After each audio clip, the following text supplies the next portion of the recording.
Allies. And the Allies dispatched, or the President, I should say, on behalf of the Allies, dispatched a man named General Jimmy Doolittle.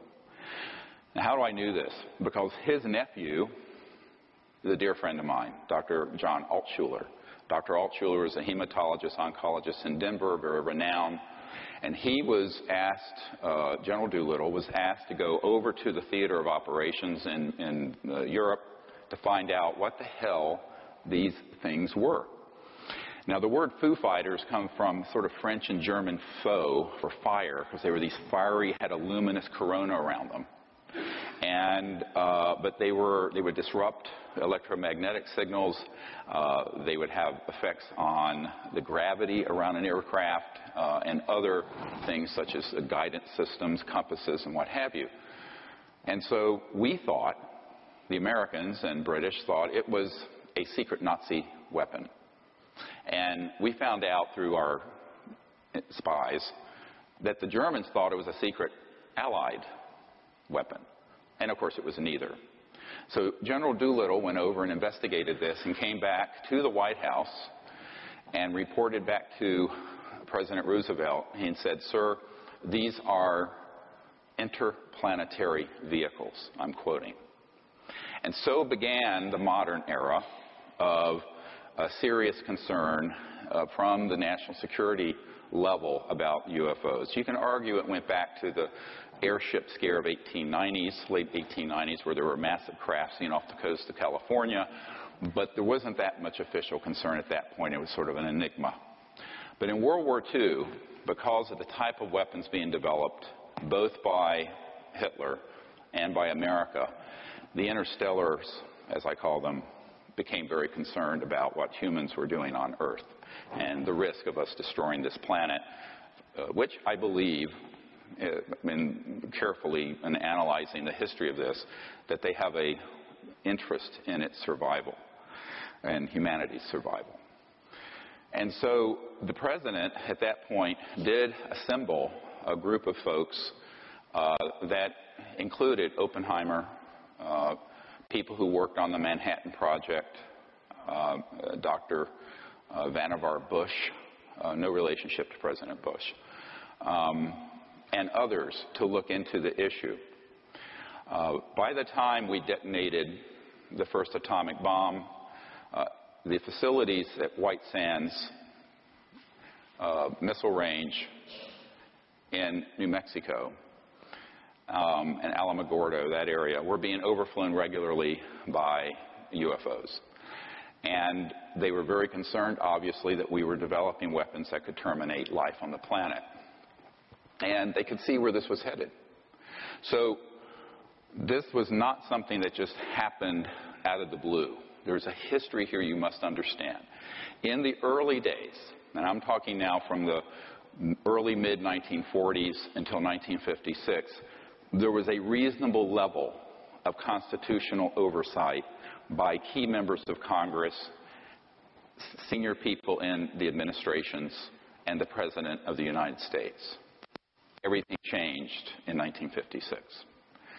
Now, when we had the only nuclear, well, actually, technically it's an atomic bomb squadron and not a thermonuclear one that was developed later. Everybody know the difference between atomic and thermonuclear? Atomic bomb is fission, nuclear is fusion, hydrogen.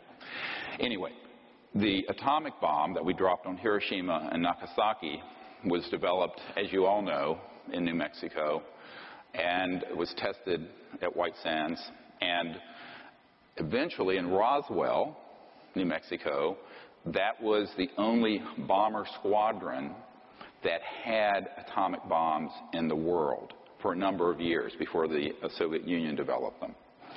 And in 1947, there were 2 or 3, I have intelligence recently that indicates there were 3 so-called flying saucers, discs, flying by and doing surveillance of the 509th Bomber Squadron, which was the only atomic bomb squadron in the world. And they switched on, suddenly, an alleged radar system. Read this document carefully. Now, this, I know it's hard for you to see the original. It's dated 1950. It was to J. Edgar Hoover. J. Edgar Hoover building's right near here. And an Air Force source stated that there were 3 flying saucers recovered in New Mexico. They're described as circular in shape with raised centers, 50 feet in diameter. Each one was occupied by 3 bodies of human shape, but only 3 feet tall. They're actually about 39 inches tall. In metallic cloth, very fine texture, etc. And it says that the saucers were found in New Mexico due to the fact that the government has a very high-powered radar set up in that area, and it's believed the radar interferes with the controlling mechanism of the saucers. This is a little bit anthropocentric and childish, because if you can go interstellar, you can handle a radar system.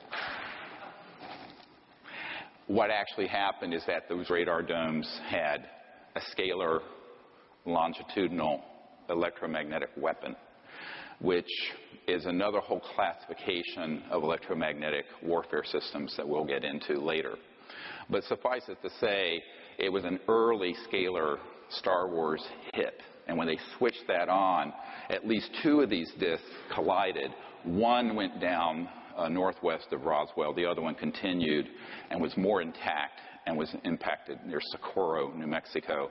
And that's where they actually retrieved the bodies. The ones that was just north of Roswell was obliterated into little teeny pieces, tiny little pieces.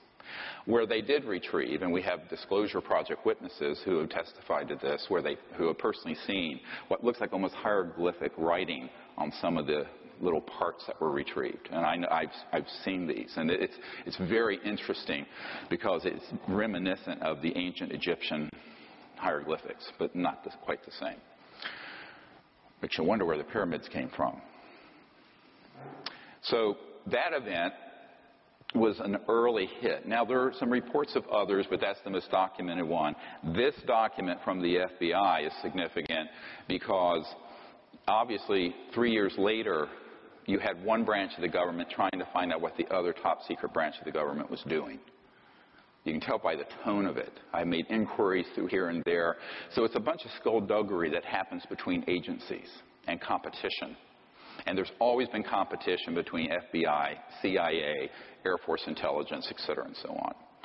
And this happens not just with the United States. It also happens between allies and alliances. For example, the next document, if you can pull this up, this is one of the most important documents. Now, by the way, after I briefed the CIA director about all this stuff, the sitting CIA director for President Clinton, which we'll get into in a moment, I got a cache of several thousand of these documents, about 5,000 of them. And they're in my vault. I don't know what to do with them. If we presented what was in them, it would take us from now until 2017. But let me just say that this document was accidentally released by the Canadian government, and if you look at the date on it, 1950, November 21st. How ironic. This is the 65th anniversary of the writing of this document by Wilbur Smith, who had a top-secret clearance, and he was tasked by the Canadian government to find out what the Americans were doing. And if you look at page 2, if you go down to page 2 of this, you're going to see just a brief summary, which I think is, there's a whole lot of detail in the document. This is on our website now. You can look it up. Many of you may have seen this one already, but the reason I want to present it is the importance of the document. And it says, the matter is the most highly classified subject in the United States government, rating higher than the H-bomb. Think about that. The H-bomb wasn't detonated until 1952. It was the ultimate doomsday weapon. This project, dealing with UFOs and interstellar technologies, was more highly classified than the H-bomb. Period. B, flying saucers exist. Period. Their modus operandi is unknown, but a concentrated effort is being made by a small group of headed by Dr. Vannevar Bush, who also worked with Edward Teller, Oppenheimer, and others. And 4, the entire matter is considered by the United States authorities to be of tremendous significance. I have a whole dossier that a Canadian put together of the Wilbur Smith investigations on behalf of the Canadian government to find out what in the hell the Americans were doing with these extraterrestrial vehicles. It's a fascinating case. Now, the reason this is so important is that it acknowledges several things. That they exist, that it's the most secret issue in the U.S. government, exceeding the secrecy of the H-bomb, and that a group had been put together to study how they operate. Well, they were studying material recovered from one or more interstellar crashes that were the result of using these scalar longitudinal electromagnetic systems, which Tesla had worked on and others had worked on in the early part of the 20th century. Keep in mind that by the early 1900s, there had been experiments done on not only scalar and electromagnetics, that longitudinal systems, which are, just to put it in a simple layman's term, the light in this room that we're looking at, it has a wave function and a particle function. It goes 186,000 miles a second. A scalar longitudinal system is, there's no wave. It's boom, and it's a point, and it's multiples of the speed of light. And so once you understand how these operate, and I have folks at the Naval Research Labs here in Washington who have done communication systems developed based on pulsed scalar systems that are multiple of the speed of light. So if you think that you cannot communicate faster than the speed of light, you are wrong, and the physicists are wrong. It's because they don't know about the scalar end of this, but that's a no, because that's all classified. They're not going to teach you that at MIT or Caltech. So these systems have been developed and have been deployed since at least the mid-1940s, which is a frightening thought because it's an area of technology that is potentially devastating if it's in the wrong hands. And unfortunately, it fell into the wrong hands, and there it remains. So one of the things that happened along the lines around this time, the next document, a very important one. Look at the release date. It was a little while after, a few months after I briefed the CIA director. So after I met with him, I said, look, I'm going to give you a list of stuff I want to see if I can get. I got this massive box. Came out to my farm in Virginia. And this is one of them, and there are others. And it's from 1953, although you can't see the date on it very well here. And it's about it's written by the director of the CIA to the director of Psychological Strategy Board. Psychological Strategy Board. What? Psychological warfare. And it says, you can read it, I'm transmitting to the National Security Council a proposal, tab B-A, which we don't have, which is concluded that the problems connected to UFOs appear to have implications for psychological warfare as well as for intelligence and operations. And then there's another tab, B, which has the background. I'd love to see that one. I suggest that we discuss in an early board meeting the possible offensive or defensive utilization of these phenomena for psychological warfare purposes. Remember this document 4 hours from now. Because basically what they concluded was they needed to do a few things. They wanted to be able to set up a deception around the subject and put out false information, use it as a cover story for classified aerospace research. So oftentimes there will be something that happens and it will look like a UFO, and it's actually a Northrop Grumman. My uncle's company was Northrop Grumman. He worked on the thing that landed on the moon, the lunar module. Or Lockheed Martin Skunk Works or some other aerospace entity, and it will be 100% man-made, and the public will say, oh my God, it's a UFO. And they'll not correct them. There's no correction forthcoming. They want you to believe it's a UFO. Why? Because it provides a cover for classified research with technologies that, if they were allowed to come out, would terminate the oil and gas and coal industry. They're using zero-point energy and gravity control. Which then brings me to the next issue, and that is by 1954, October, so now we're 61 years plus 1 month, into an era, and this was confirmed to me by the third highest ranking official at the Naval Research Labs and the highest ranking scientist, in other words, someone who wasn't a bureaucrat, at the Naval Research Labs, which Thomas Edison founded, and the Naval Research Labs is the largest defense lab in the United States. And Richard Foch, and I knew him for many years before he passed away of prostate cancer not too long ago, was this gentleman. I've never wanted to discuss who he was until he passed away. And he was a very senior guy in this system. And one of the things that he shared is that he was in the vault, the same vault that the next document came out of, which has a great story behind it. And he was going through some documentation and found that it wasn't in the 50s that we really started, I mean the 60s or 70s, but it was in the 50s that we actually mastered gravity control. Now what does that mean? Gravity control is the ability to put an electromagnetic field at certain voltages and with certain angular momentum. I don't want to get into a lot of, put you to sleep, I got into the physics of it too far. So that this object becomes massless, weightless, no mass, M-A-S-S.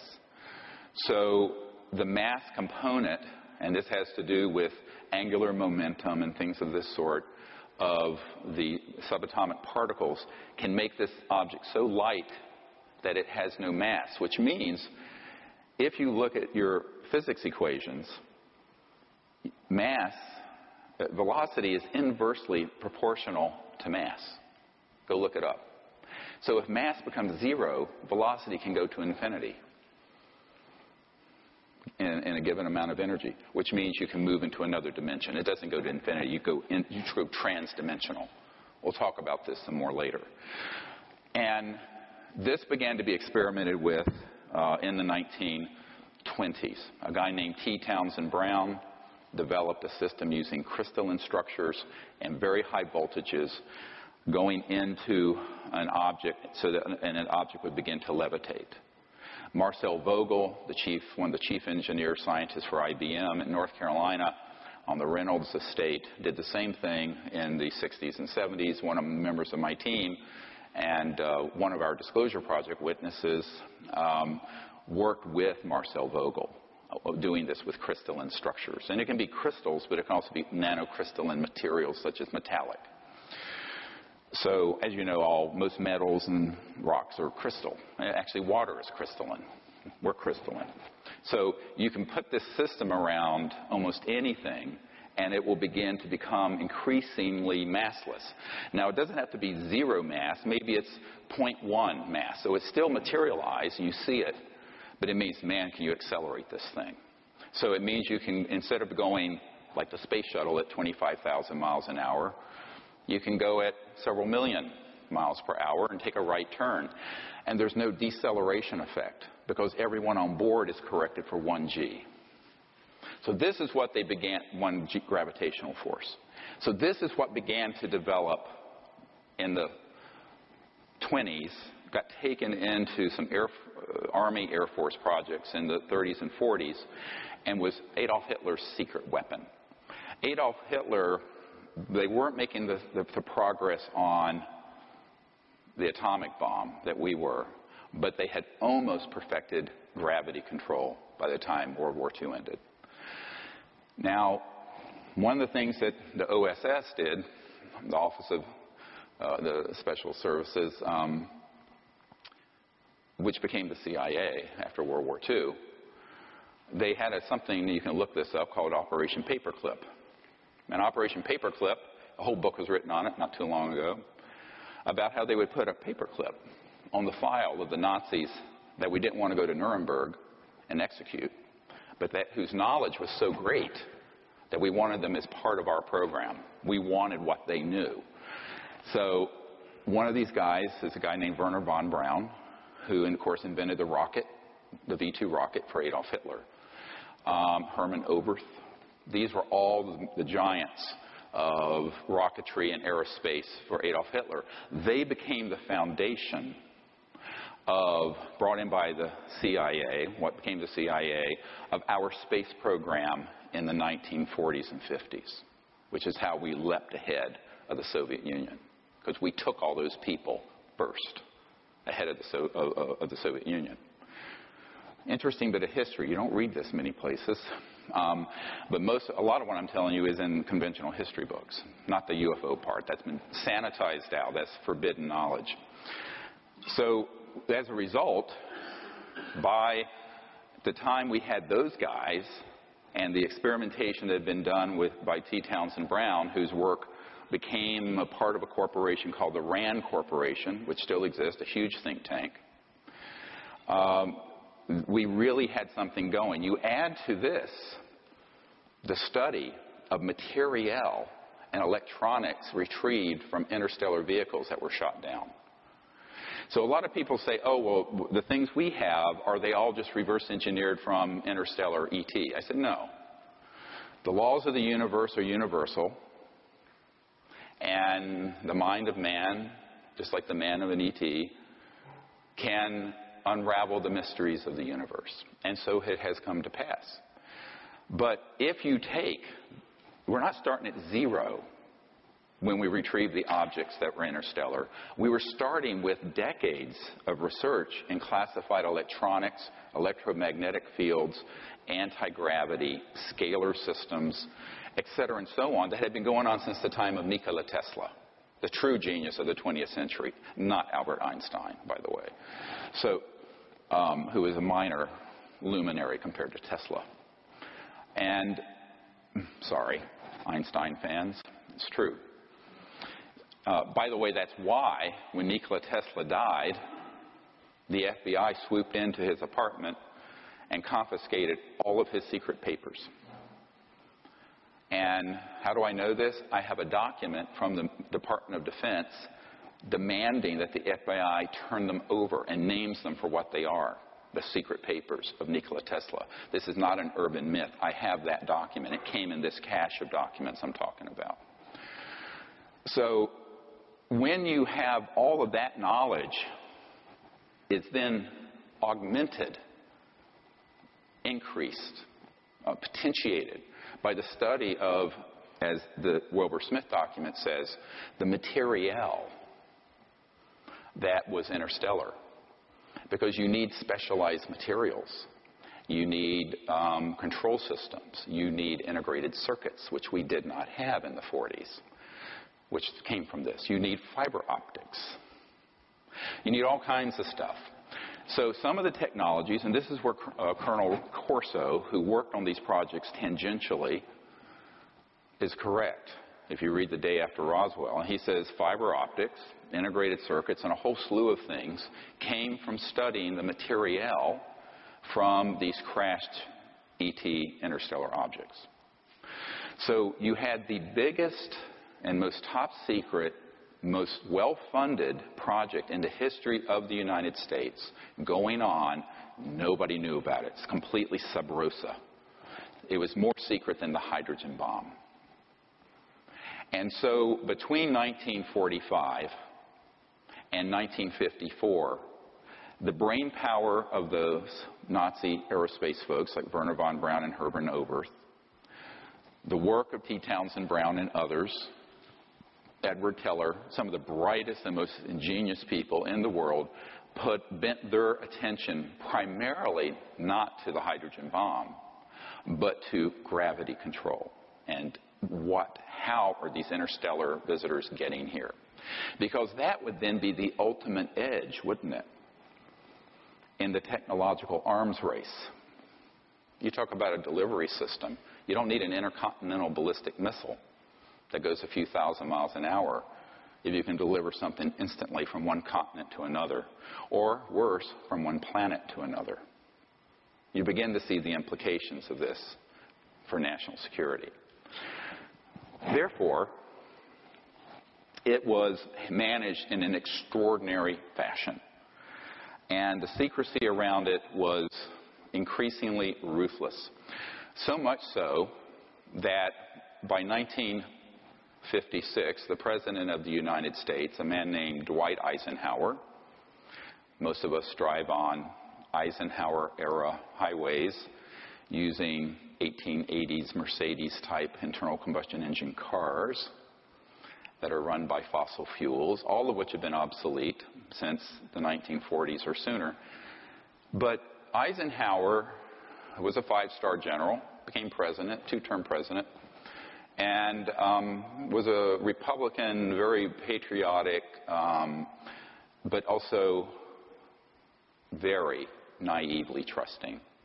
Jackie Gleason, the very famous comedian, his wife were friends with some folks that had been on my team before they passed away, and said that Eisenhower on his deathbed was a very bitter man over what happened to him between 1954 and when he left office in early 1961 when Jack Kennedy became the President of the United States. And in 1956, a man named Nelson Rockefeller, who later, of course, became Vice President, and prior to that was an operative in the military-industrial complex and the emerging deep national security state, Nelson headed up what's called the Rockefeller Commission. And the Rockefeller Commission in 1956 reorganized the Pentagon, Department of Defense, CIA, the whole alphabet soup of secret entities. And they did so in such a way that it became labyrinthine, Byzantine, almost impossible to penetrate by anyone who wanted to navigate through it. In the early days, there was still some presidential knowledge. We have one of our witnesses, Mr. Lovkin, who is an attorney, who was a young man, White House Signal Corps here at the White House down the street from where we're speaking today. You can look at his testimony on our website, SeriousDisclosure.com, and he said, yes, he would be at meetings and Eisenhower would be making doodles, pictures of UFOs and ET craft. In fact, I have one sitting in my condo here in D.C. that someone lifted from the archives. I won't say where and how. And he said basically Eisenhower voiced to him great frustration over the fact that there were all these projects going on and he had lost control of the oversight of them. So what happened with the Rockefeller Commission in 1956 is that they made it virtually impossible for any ordinary congressman or president, because, you know, they come every 4 to 8 years, don't they? So by the time they leave, even if they're there 8 years, maybe they're a little less wet behind the ears. But it's a system that guarantees their ignorance, except to the extent that they want to give you just enough information to control what's going on. We'll get into this in a moment. So by the time Eisenhower left office, he made the very famous speech about beware the military-industrial complex, as you've seen in the film Sirius. By the way, Sirius became #1 on Netflix a few months ago. Cool. Thank you guys for supporting that. And the president said it will become a threat to our national security and our way of life. Not the UFOs, the secrecy. No less a figure the same year, Admiral Roscoe Hillenkoetter, who was the first director of the CIA. Go look this document up. I mean, I have more documents than we have time for me to go through. And it's a letter where he's writing and saying that the secrecy around the UFO subject is a threat to our national security and to the United States. This is the first CIA director, because he also later found out he was being Schmidt-canned, pushed aside by these neo-fascists who had taken over the intelligence community, the aerospace community, and the large corporations. What happened over those years, from 1947 until 1956, was that there was a deliberate, albeit imperceptible initially, takeover by the corporate state. Corporations working with unacknowledged special access projects, which are completely off the radar, not funded officially, took over operations. And as a result of that, those national security programs increasingly became out of reach for the president, out of reach for members of Congress, or even cabinet-level people like CIA directors and secretaries of state and people of this sort. So this was a gradual thing that happened, but there was an abrupt change by 56. By 1961, when Eisenhower left office, frankly, we were done. It was done. Now, you know, I couldn't do anything about that at that point. I couldn't run the disclosure project because I was only 5 years old or 6. And so it just suffered and went along. And the national security apparatus got bigger and bigger and bigger. When Jack Kennedy took over in January of 1961, he had a great interest in this. And he was, in fact, briefed on the subject. But as we know from Lieutenant Halt, who was on the early meetings I had that ironically Nelson's brother Lawrence Rockefeller, who is the white hat in the Rockefeller clan, who actually wanted to end secrecy on the subject. Lawrence Rockefeller was a very early supporter of CSETI and the Disclosure Project. And he funded and I organized the Asilomar Monterey gathering of KGB, CIA, astronauts, cosmonauts in 1995. And what I found is that some of the people who came had been involved with the Kennedy administration. And one of these gentlemen, this lieutenant colonel, was on Air Force One flying to Berlin when Kennedy made that very famous speech, "I am a Berliner," although I think he misspoke it a little, but from what I hear from the Germans. But on that flight, this Air Force officer, who was sort of like the chief steward who sort of ran Air Force One for the president, had a chat. And this issue came up because he had been a pilot who had seen one of these UFOs as an Air Force pilot. And there are thousands of sightings like this that we have in our archive. And he brought this up to the president. He says, "Oh, yes, I know about this." He says, "I've been briefed on it a little bit. But," and now I'm quoting, I have this audio tape. It is chilling, the audio tape. But he says, "Unfortunately, the whole matter," this is the president speaking, "the whole matter is out of my hands, and I don't know why," and began to cry. So we know, and that was 1963, June of 63, and of course he was killed in November. But before that, some other tragic things happened. There are a lot of tragedies here. The main thing being the loss of almost a century of evolution by the human race, which is why I left medicine. I always tell people, I used to say try to save a life one at a time. Now we have to do something to save the entire human race and planet from what is a disastrous situation that's developed. So I just say that now all of us have to work together because our patient is Gaia, the Earth, and her 7 billion children. But if you look at this document, the next one, this is a very dangerous document to have. I'm going to have to give you the provenance of this. This is the Marilyn Monroe document. It's basically a death warrant for poor Marilyn Monroe. And you look at the date on it, 3 August 1962. They found her dead the 5th of August.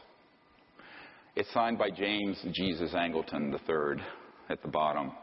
Project Moondust up at the top, and Project 46. These are correct code names and code numbers for UFO ET related projects by the agency as of that date. And as you read through it, and it gives some background. It's a wiretap summary if you look at the top of it. I know it's a very degraded document, but it's a wiretap summary of telephone conversations between Marilyn Monroe and Robert Kennedy, the Attorney General, and a guy named Rothberg, who was a art dealer in New York. And they were tapping Marilyn's phone because she had had tryst, as it says here, with the president. And everyone knows now she had an affair with both Jack Kennedy and Robert Kennedy. And in pillow talk, the president had told her some things. And it says one such secret that she was going to divulge in a news conference mentions the visit by the president at a secret airbase for the purpose of inspecting things from outer space.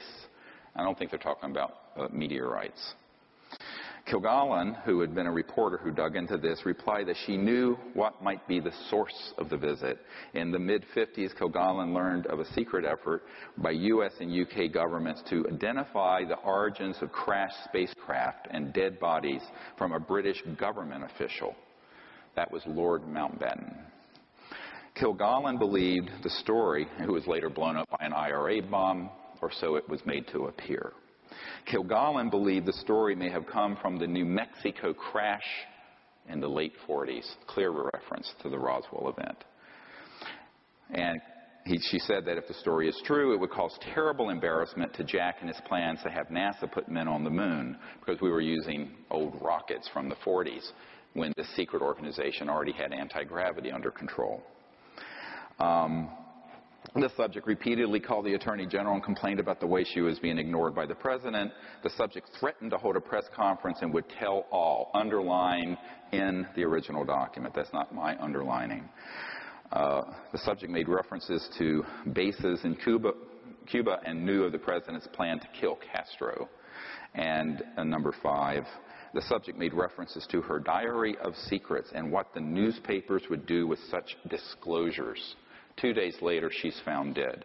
Now, this document, how did I get it? It's top secret, and it has not been declassified, and it is authentic. A man whose family helped found the National Security Agency, NSA, was so supportive of the work I was doing that he appeared one day with this document. And it was a huge, one of those old Xerox from a big, government Xerox machine. The original I have in my vault is quite impressive. And he says, you need to know the kinds of things. I think he was not trying to scare me off, but he was wanting me to know the kinds of things that have been done to people who tell these kind of secrets. And so he gave me this document, and as soon as I saw it, I suspected it was legitimate. Later, I had it inspected by a man who I don't wish to name, but he was the officer who was General Odom, O-D-O-M, who was head of the NSA for years. He was General Odom's right-hand guy, literally carried his briefcase. And he became a document authenticator and a lecturer at University of Maryland who, frankly, when he looked at it, he says, without me taking it from the vault myself, I can tell you at 95% certainty it's authentic, because everything in it. So basically what happened is that Marilyn Monroe was being jilted by the Kennedys because it was becoming too well known they were having an affair. The Kennedys did not order her assassination. Angleton did. Now, who is Angleton? Angleton was the big, whole books have been written about this guy. James Jesus Angleton III was the guy who at the CIA was the big mole hunter. He was the guy who would chase down anywhere a leak was coming from. And had everyone tapped. And he realized that she was about to light this up and hold a press conference to talk about the ET bodies from outer space and all these secrets that Jack Kennedy had told her just out of spite. She was just furious that they had sort of pushed her out of the inner circle. And, the whole thing about a woman scorned. But unfortunately for Marilyn, it cost her her life. I later, after I got this document, met with a man who at that time had worked in the intelligence unit of the Los Angeles Police Department, who separately had a wiretap on her in her home, who confirmed to me this was 100% true. Now, I don't know how many of you know a guy named Burl Ives, who's a actor and singer, and everyone thinks he was like Frosty the Snowman, but he was actually a very accomplished actor and folk singer, and very good friends with Marilyn Monroe, Elizabeth Taylor, people like that. And he was on my executive committee for a number of years, and by the time he was involved, I had that document, and I went to visit him. They had moved from Montecito and Santa Barbara up to